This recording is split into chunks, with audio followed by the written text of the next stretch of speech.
നമസ്കാരം, തിരുവനന്തപുരം ന്യൂസിലേക്ക് സ്വാഗതം.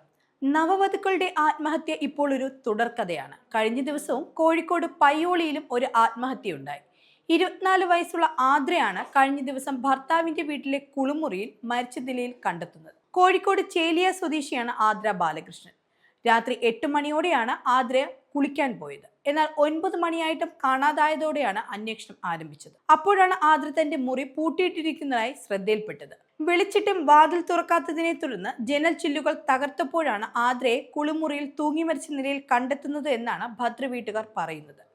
ഉടൻ തന്നെ അടുത്തുള്ള താലൂക്ക് ആശുപത്രിയിൽ എത്തിച്ചെങ്കിലും ജീവൻ രക്ഷിക്കാൻ കഴിഞ്ഞില്ല. കോഴിക്കോട് ലോ കോളേജിലെ അവസാന വർഷ നിയമ വിദ്യാർത്ഥിയാണ് ആദ്ര. ഈ വർഷം ഫെബ്രുവരി 2-നാണ് ഷാനിന്റെയും ആദ്രയുടെയും വിവാഹം കഴിയുന്നത്. കഷ്ടിച്ച് 1 മാസം തികയും മുമ്പാണ് നവവധു ആത്മഹത്യ ചെയ്തിരിക്കുന്നത്. ഇവർ തമ്മിൽ എന്തെങ്കിലും പ്രശ്നമുണ്ടായിരുന്നുവെന്ന് അറിയില്ലെന്നാണ് ബന്ധുക്കളുടെ അഭിപ്രായം. മരണത്തിൽ ദുരൂഹതയുണ്ടെന്നും മരണകാരണം പോലീസ് അന്വേഷിക്കട്ടെ എന്നാണ് അവർ പറയുന്നത്. ഇൻക്വസ്റ്റ് നടപടികൾ പൂർത്തിയാക്കി പോസ്റ്റ്മോർട്ടത്തിന് ശേഷമാകും മൃതദേഹം ബന്ധുക്കൾക്ക് വിട്ടു നൽകുക.